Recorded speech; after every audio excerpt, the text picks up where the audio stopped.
The afternoon sun filtered through the kitchen window as I watched 8-year-old Thomas carefully arrange his dinosaur figures on the counter, each one positioned with the precision only a child could muster. His serious concentration reminded me so much of his father that my chest tightened with the familiar ache of loss. "Mom, did you know T-Rex had teeth as big as bananas?" Thomas asked, holding up his favorite figure. "That's amazing, buddy," I replied, smiling despite the weight of the bills scattered across the kitchen table. Being a single mother and running a graphic design business from home meant juggling more responsibilities than I sometimes felt capable of handling. My phone buzzed with a text from my mother. "Sunday dinner at 5. Your father wants to discuss Ethan's new venture." I sighed. Another family gathering centered around my younger brother's latest get-rich-quick scheme. At 32, Ethan had cycled through more business ideas than I could count: a food truck that lasted 3 months, an app that never launched, and a house-flipping venture that spectacularly failed. Each time, our parents, Gerald and Nancy Johnson, bailed him out, draining their retirement savings bit by bit. The Johnson family hierarchy had been established early in our childhood. I was the responsible eldest, expected to set an example and solve problems independently.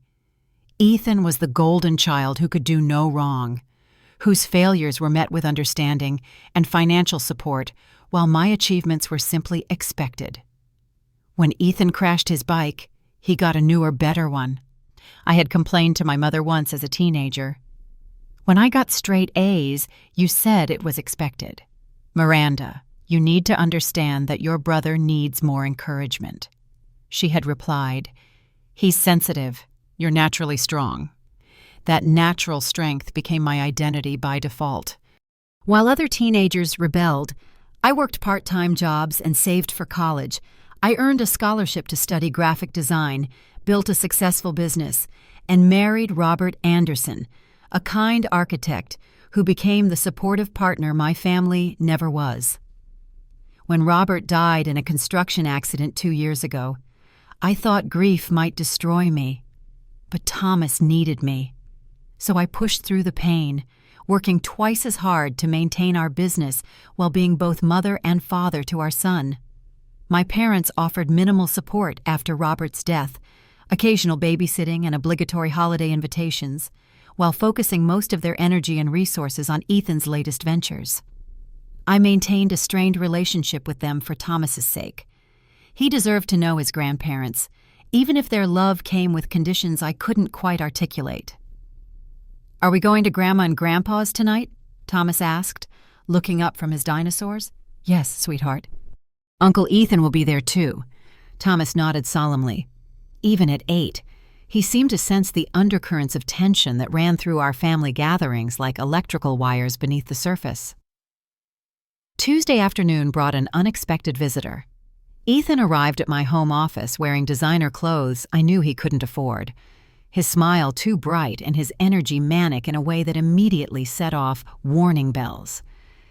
"Miranda, my favorite sister," he exclaimed, arms wide for a hug.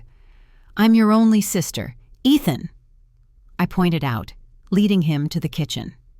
"Coffee, I've got about 20 minutes before my next client call." He followed me, chatting about inconsequential things, the weather, a movie he'd seen, asking about Thomas.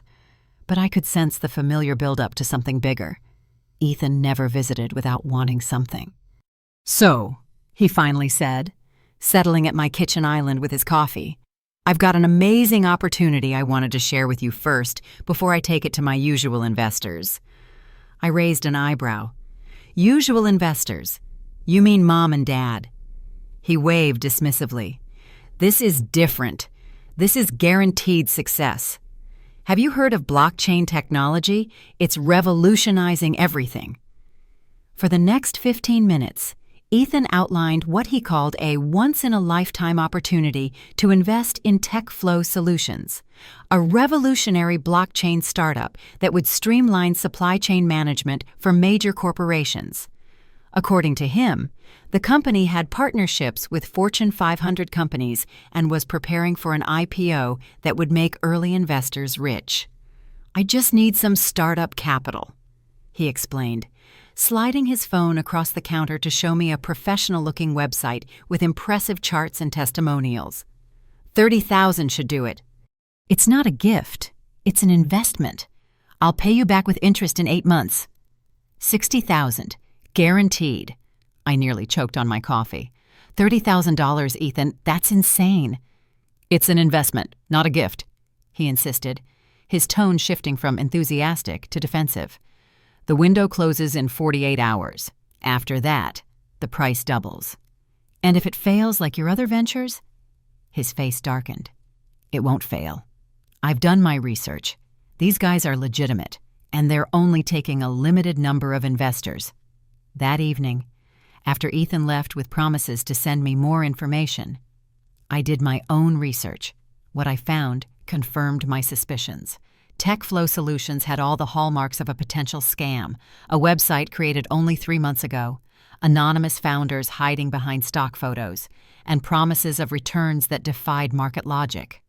The Fortune 500 partnerships were either fabricated or consisted of the companies denying any association.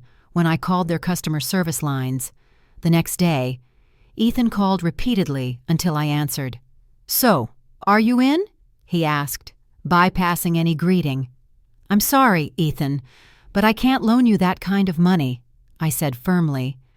"Everything I've found about TechFlow raises red flags. I think you should reconsider." What followed was a tirade of accusations. I was selfish, unsupportive, and jealous of his potential success. When emotional manipulation didn't work, he switched to threats. "Fine, I'm going to tell Mom and Dad how you refuse to help family when you have the means. You've always been their disappointment anyway." "Ethan, I'm a single mother with a mortgage and a business to run. Robert's life insurance went into Thomas's college fund. I don't have $30,000 to gamble on your latest scheme." He hung up without responding, and the fallout was immediate. My phone rang that evening. My parents, their voices heavy with disappointment. "Miranda, how could you refuse to help your brother?" My mother began without preamble. "Mom, it's a questionable investment at best, a scam at worst. I'm trying to protect him and you." "We've always known you were jealous of Ethan," my father interjected. "But to sabotage his chance at success, that's a new low." Over the next few days, the calls continued, each one more accusatory than the last. I stood my ground, even offering to help Ethan review legitimate investment opportunities instead. My suggestions fell on deaf ears. The final conversation happened exactly 1 week after Ethan's initial visit. My father called, his voice cold and threatening. "Your mother and I have decided to help Ethan ourselves. We're taking a second mortgage on our house because that's what family does. We support each other." "Dad, please reconsider. I've looked into this company. We don't need your advice," he interrupted. "But remember this. Miranda family takes care of family. You've chosen to abandon your responsibilities to this family, and there will be consequences. You'll learn your lesson." The line went dead, and I stared at my phone in disbelief. The threat seemed hollow. What consequences could there possibly be for refusing to loan money I didn't have for an investment I believed was fraudulent? I dismissed it as typical emotional manipulation and focused on my work. And Thomas. Little did I know that their idea of consequences would involve my innocent child. The school dismissal bell had rung 20 minutes ago. I stood outside Thomas's elementary school, my heart racing faster with each passing minute. The playground had emptied. The crossing guard was preparing to leave, and there was still no sign of my son. "Mrs. Anderson," Thomas's teacher, Brenda Wilson, approached with concern etched on her face. "Is everything okay? Thomas was picked up early today." My blood ran cold. "What by whom?" "Your parents," she replied, confusion clear in her expression. "They had the family pickup authorization you filed at the beginning of the year. They said there was a family emergency." The world tilted beneath my feet. I hadn't spoken to my parents since our heated argument about Ethan's investment scheme. Why would they pick up Thomas without telling me? I called them repeatedly as I drove home, hoping to find them there with Thomas. No answer. Their house. No answer. My calls went straight to voicemail, panic rising. I called everyone I could think of, neighbors, family friends, even Ethan, who also didn't pick up. By evening, I had organized a search with neighbors and was preparing to contact the police when my phone rang with an unfamiliar number. "Hello, is this Miranda Anderson?" a man's voice asked. "Yes, who's this?" "This is Father Michael from St. Augustine Church. I believe I have your son here." The 15-minute drive to the church was the longest of my life. Racing through the doors, I found Thomas sitting in a small office, a kind-looking priest beside him, and a female church volunteer providing him with hot chocolate. "Mommy," Thomas cried, running into my arms.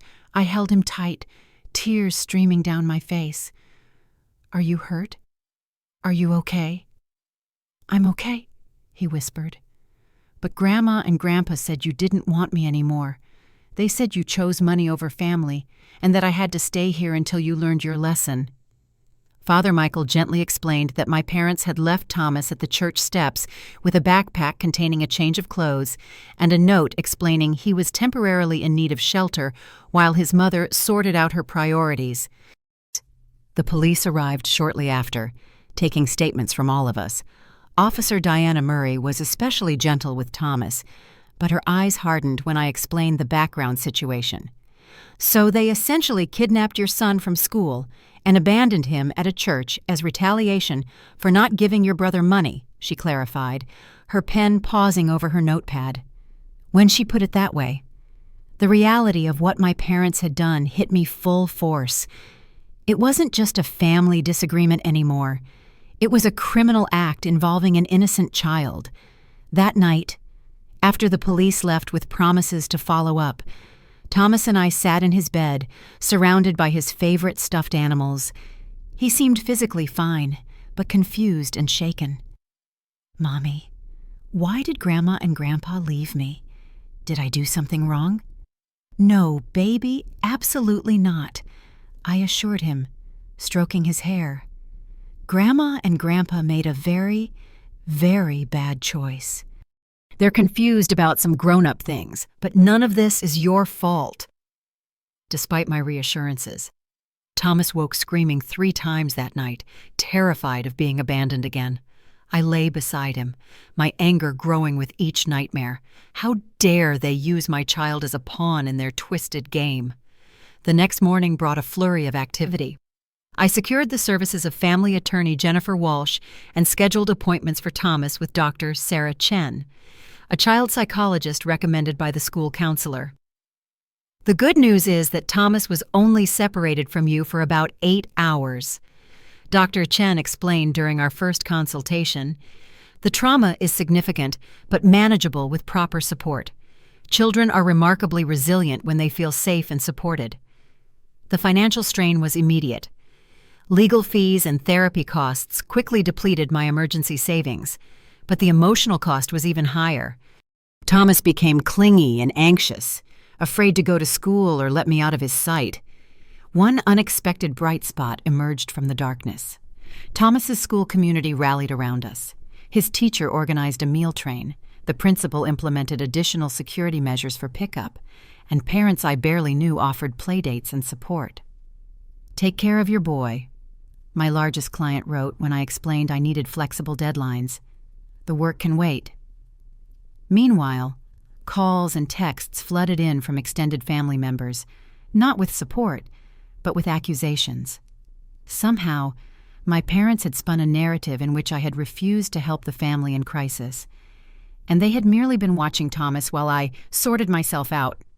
The truth was being buried under a mountain of family politics. 2 months after the incident, I was working late when a news alert popped up on my laptop screen. "Local tech startup folds. Investors lose thousands."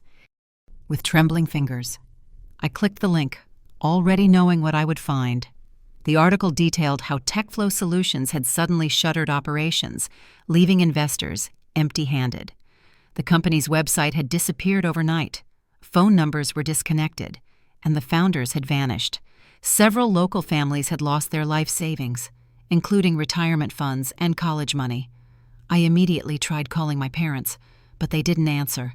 When I drove to their house the next day, I found a foreclosure notice posted on their front door. My phone rang as I stood staring at the notice. It was my father, his voice hollow and defeated. "We know you saw the news," he said without preamble. "Dad, I'm sorry about the money, but we lost everything. Miranda, the house, our savings, everything. We're staying with your cousin Susan, temporarily." I felt a complex mix of emotions: vindication, sadness, and surprisingly, guilt. "I tried to warn you about TechFlow. The red flags were everywhere. You could have tried harder," he said, a flash of the old Gerald Johnson breaking through his defeated demeanor. "You knew it was a scam, didn't you? That's why you wouldn't give Ethan the money." "I suspected it was too good to be true, yes. But that doesn't justify what you did to Thomas." The line was quiet for a long moment. "Then we need help. Miranda, your mother and I, we don't have anywhere permanent to go." The audacity of the request left me momentarily speechless. After everything they'd done, they expected me to take them in. "You left my son, your grandson, alone at a church. You told him I didn't want him anymore. He still has nightmares, and now you want my help?" "We made a mistake," he admitted, though his tone suggested he considered it a minor error in judgment rather than a traumatic act of cruelty. "A mistake is forgetting to pick someone up. What you did was calculated emotional abuse of an innocent child." So as 3 months after the abandonment, I agreed to meet my father at a neutral location, a quiet coffee shop across town. Thomas was at a playdate with his friend Jake, safely away from any potential confrontation. My father looked haggard and aged beyond his years when he walked in. The confident, authoritative man I'd known all my life had been replaced by someone smaller, diminished. "Thank you for meeting me," he said, sliding into the booth across from me. "What do you want?" "Dad?" He stared at his hands. "The bank is taking the house next month. Your mother is having a hard time accepting that that he might have known more than he let on." "Known more about what?" "About TechFlow, about it being a scam." He looked up sharply.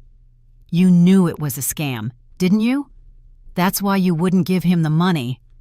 "I suspected it was too good to be true." "Yes, I tried to warn you." "You could have tried harder." The familiar accusation sparked my anger. "Like you tried harder not to kidnap and abandon my 8-year-old son." He flinched. "We were desperate. Miranda, Ethan convinced us this opportunity would solve everything. We thought if we could just show you how serious this was. So you used Thomas as leverage. You traumatized your own grandson to punish me for not funding Ethan's scheme.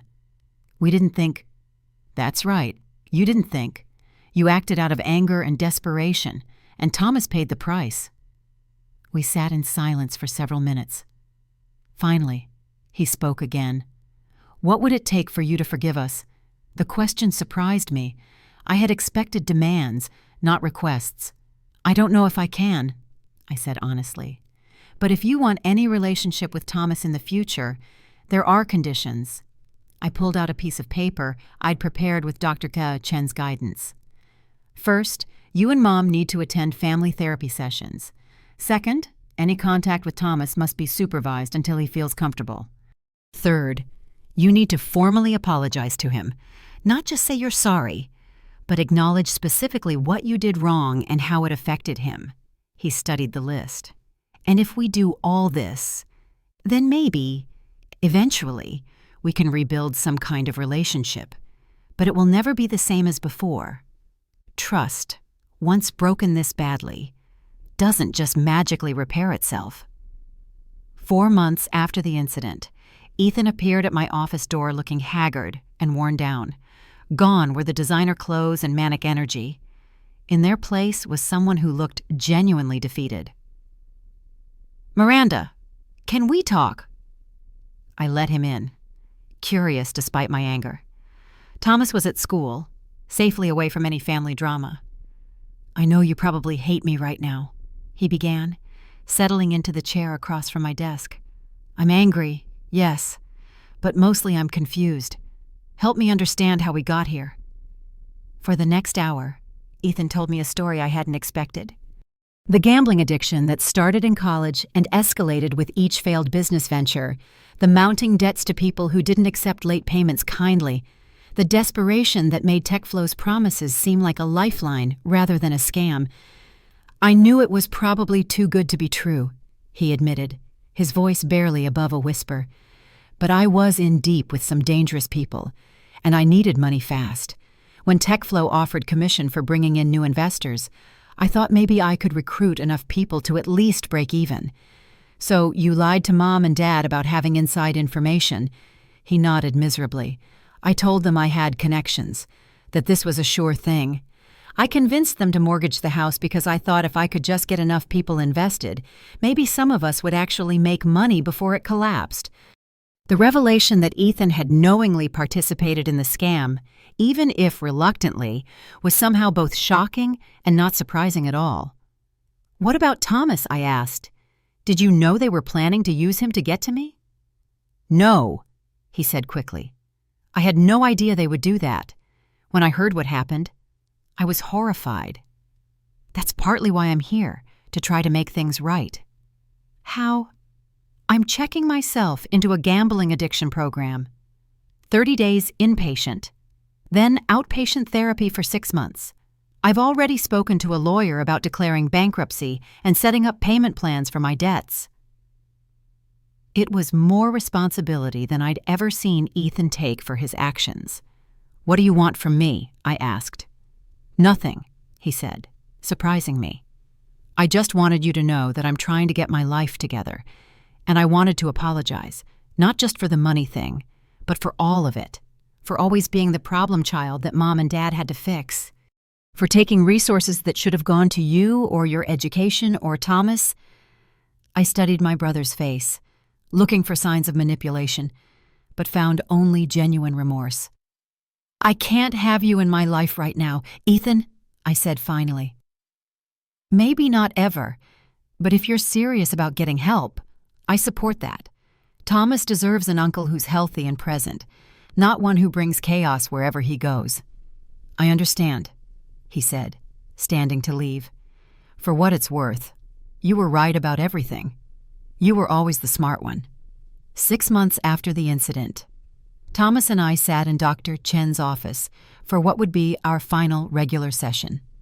The transformation in my son was remarkable, from the scared, clingy child who couldn't sleep through the night to a more confident boy who could talk about his feelings and fears. "How do you feel about seeing Grandma and Grandpa again?" Dr. Chen asked Thomas.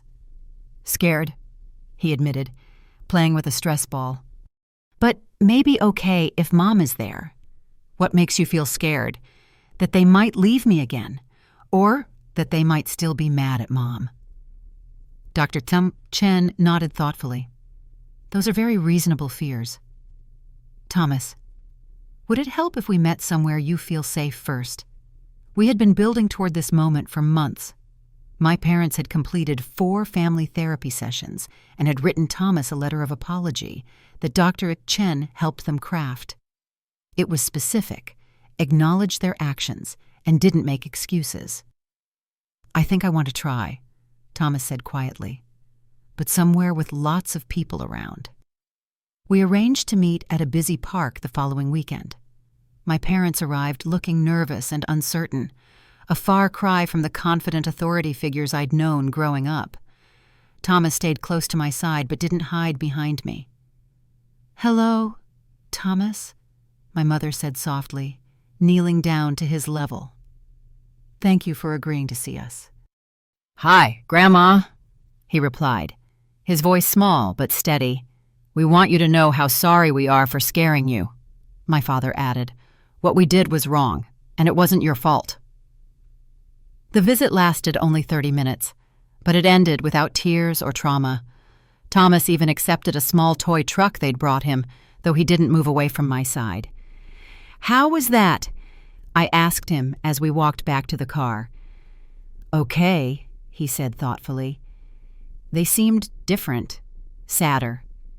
People can change, buddy. It takes time and work, but it's possible." Over the following months, we gradually increased contact. Monthly supervised visits, then holiday phone calls, finally progressing to occasional dinners at neutral locations. The relationship would never be the same as before, but it was slowly becoming something healthier. 8 months after the incident, we held our first extended family meeting, with Dr. Chen moderating. Ethan joined us via video call from his sober living facility, where he was completing his treatment program. "I want to start by acknowledging the harm that was done," Dr. Chen began. "Miranda, would you like to share how this experience affected you and Thomas?" I took a deep breath. The hardest part wasn't even the abandonment itself. It was the betrayal of trust. You used my child as a weapon to punish me for making what I believed was a responsible decision. Thomas still has anxiety about being left alone, and I still struggle with trusting family members. My mother wiped away tears. We were so focused on helping Ethan that we couldn't see past our desperation. There's no excuse for what we did to Thomas. "I want to take responsibility for my part," Ethan said from the screen. "My lies about TechFlow put everyone in an impossible situation. Mom and Dad were trying to save their son, and Miranda was trying to protect her family. I created the crisis that led to Thomas being hurt." It was the most honest family conversation we'd ever had. "Where do we go from here?" my father asked. "Doctor." Chen looked around the room. "That's up to all of you. Healing is possible, but it requires ongoing commitment from everyone involved." We established new ground rules, regular family therapy sessions, complete honesty about financial situations, and most importantly, Thomas's well-being would always be the top priority in any family decision. "I want to rebuild our relationship," my mother said, "but I understand it will take time." "Time and consistent action," I agreed. "Words aren't enough anymore." 1 year after the incident, Thomas and I moved into a new house, not because we were running away, but because we were ready for a fresh start. The legal case against my parents had been resolved with community service and mandatory counseling, sparing everyone the trauma of a trial. "Mom, can we have Aunt Alicia and Uncle James over for dinner when we're settled?" Thomas asked, carefully arranging his books on a new shelf in his room. "Absolutely," I smiled. "They've been such good friends to us." Alicia and her husband James had become our chosen family during the crisis, providing practical and emotional support without hesitation. When I asked them to be Thomas's legal guardians if anything happened to me, they accepted with tears and hugs. "Family isn't just blood," Alicia reminded me, echoing words I'd spoken to Thomas during our darkest days. That philosophy had become the foundation of our rebuilding. We'd created new traditions, Sunday game nights with friends, monthly volunteer days at the local food bank, and quarterly adventure weekends where we explored somewhere new together. Our relationship with my parents remained cautious, but was slowly improving. They visited once a month, always with advance notice and clear boundaries. Thomas was comfortable with them now, though their relationship was different, more formal, less spontaneous than typical grandparent relationships. Ethan had completed his program and was working steadily for the first time in years. Our relationship was still distant, but civil. He sent Thomas birthday cards and Christmas presents, small gestures that showed he was thinking of his nephew without overstepping boundaries. As evening fell on our first night in the new house, Thomas and I sat on the back porch watching fireflies emerge in the twilight. "Mom, do you think people can really change?" he asked suddenly. "I think they can," I replied carefully. "But it takes time and real effort." "Why do you ask?" I was thinking about Grandma and Grandpa and Uncle Ethan. They seem different now. They are different. Going through hard times helped them understand some things they didn't before. And we're different too, he added, using wisdom beyond his years. How are we different? We know how to protect ourselves better, and we know who our real family is. I wrapped an arm around his shoulders. That's right, buddy. We learned that family isn't just about who you're related to, it's about who shows up for you when things get tough. Like Aunt Alicia and Uncle James and Dr. Chen and Ms. Wilson. He listed, naming our chosen family. Exactly. And Grandma and Grandpa are learning how to be better family too. As Thomas drifted off to sleep that night in his new room, I reflected on our journey. The past year had been the most challenging of my life, but also the most clarifying. I had learned that protecting Thomas wasn't selfish, it was necessary. That boundaries weren't punishments, but protections. That family could be both your deepest wound and your greatest healing, depending on who you included in that definition. Most importantly, I had shown Thomas that love doesn't require sacrificing your self-respect or safety. That lesson alone was worth every painful moment of our ordeal. 2 weeks later, we hosted a housewarming gathering. Alicia and James, neighbors from our old community, colleagues who had become friends, Thomas's teacher, Ms. Wilson, Dr. Chen and her wife, even Aunt Helen, who had become a regular presence in our lives after years of estrangement from the family, the house filled with laughter and genuine warmth. As I looked around at the faces of our chosen family, I felt a sense of peace I hadn't experienced in years. The journey wasn't over.